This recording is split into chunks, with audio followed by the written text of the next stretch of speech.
Welcome back. We're going to continue with our Read Aloud Chocolate Fever. Chapter 8, Mac. The truck thumped and rumbled along the superhighway, its powerful headlights cutting a yellow slice through the blackness. "Are you all right up there, kid?" the driver called. From the sleeping bunk set up high in the cab of a big diesel, Henry answered, "Yeah, Mac, I'm okay." Okay, Henry thought bitterly. Sure, I'm okay. I don't have a friend in the world. I look like some sort of sideshow freak. The police and the doctors and my folks and heaven knows who else is after me. And I don't know where I'm going. If that's being okay, then I'm okay. He had stood out on the highway for a long time and watched the day turn into dark. Hundreds of cars and trucks had swept by without stopping. But Mac had stopped and offered him a lift. That was hours ago. And they had come a long way. Henry didn't know how many miles they had traveled or where they were heading, and what's more, he didn't even care. He was sure that Mac had not seen his spots. It had probably been too dark to notice them. No one in his right mind would have anything to do with me, Henry thought. Not once they got a look at these stupid big brown spots. Even Mac, nice as he seemed, wouldn't have taken a chance if he had seen me clearly. "Hop in," Mac said with a smile. "The weather's fine," a big grin crossing his friendly face. He was a huge black man dressed in dirty overalls. His truck was clean and warm, and Henry didn't hesitate. After sitting alongside Mac for an hour or so in the front seat, Henry had climbed up to the bunk and fallen quickly asleep. He didn't know how long he had slept, but he felt rested now. Mac turned the big truck off the highway and onto the service road. Slowly, he shifted down the gears and, braking gently, brought the huge trailer to a stop. "Hey, kid," he called. "Come back down here." Henry climbed to sit beside Mac. "Dinner time.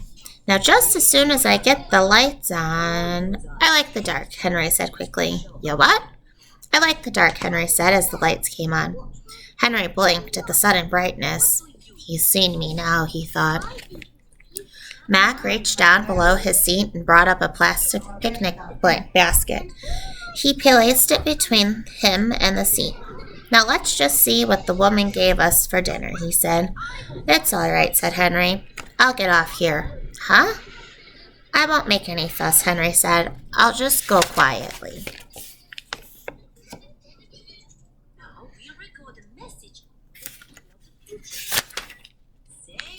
"You're a strange one, kid," Mac said. "Now what are you talking about?"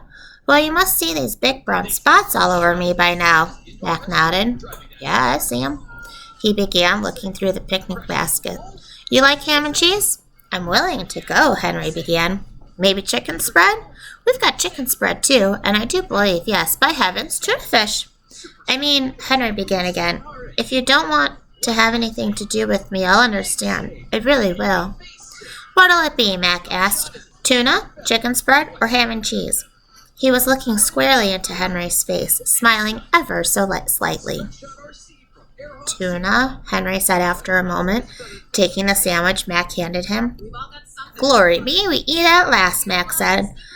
Henry gobbled the tuna sandwich and nothing flat, then went on to dispose of the ham and cheese, an apple, a piece of raisin cake, a half thermos of milk.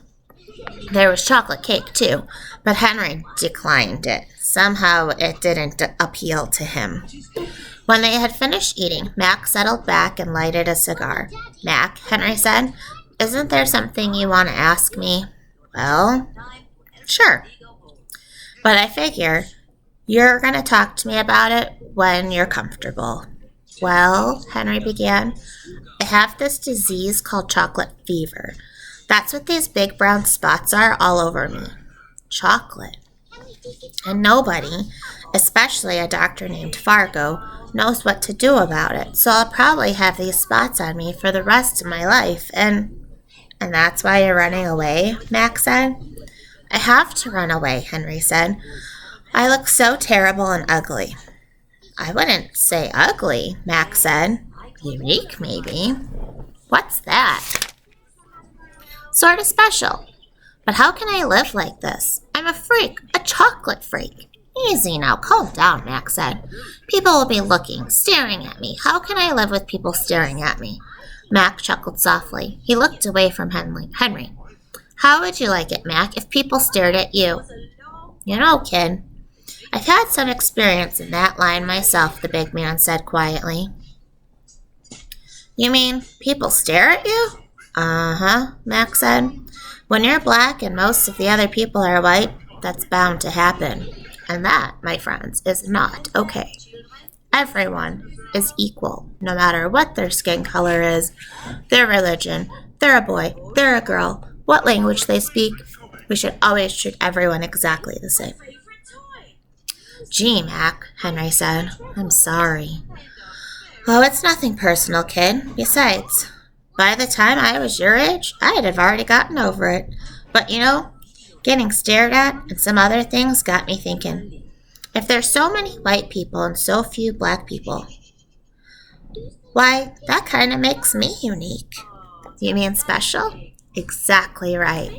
So all that staring and stuff, what did it do? It made me proud. You know, black is beautiful.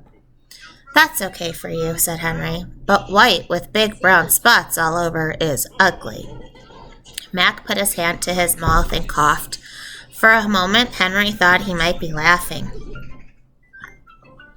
Okay, youngster, he said. Have it your own way. Just tell me, where are you going? What do you figure on doing? I'm just running away, Mac, and I don't know what I'm going to do. Mac thought about that for a second and a half. Just flat out running away, huh?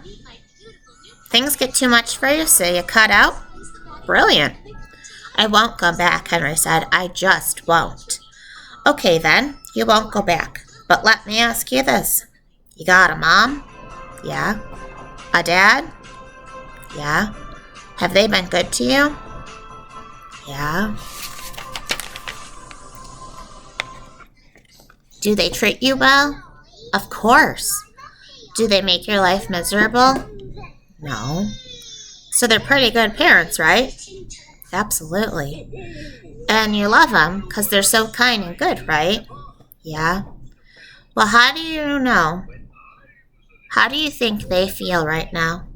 Wondering where you could be? Are you all right? Are you dead, maybe? Yes, sir. You sure are treating them mean. Why, it wouldn't surprise me if your mother was crying her heart out right now, just sick to death worrying about you. But Mac, no, you hush till I'm finished with what I gotta say. A good child respects his parents, and yes, sir, a good child don't cause his parents heartache or grief or worry. No, sir. Henry didn't try to say anything, but he was listening carefully. Now here's my plan, kid.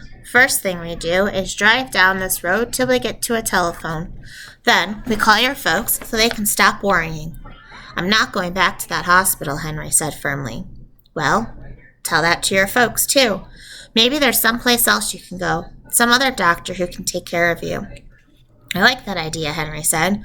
Who knows, Mac continued. Maybe this chocolate fever of yours will go away. Maybe you'll just wake up tomorrow and it'll all be cured. I hope so, said Henry, but I don't think so.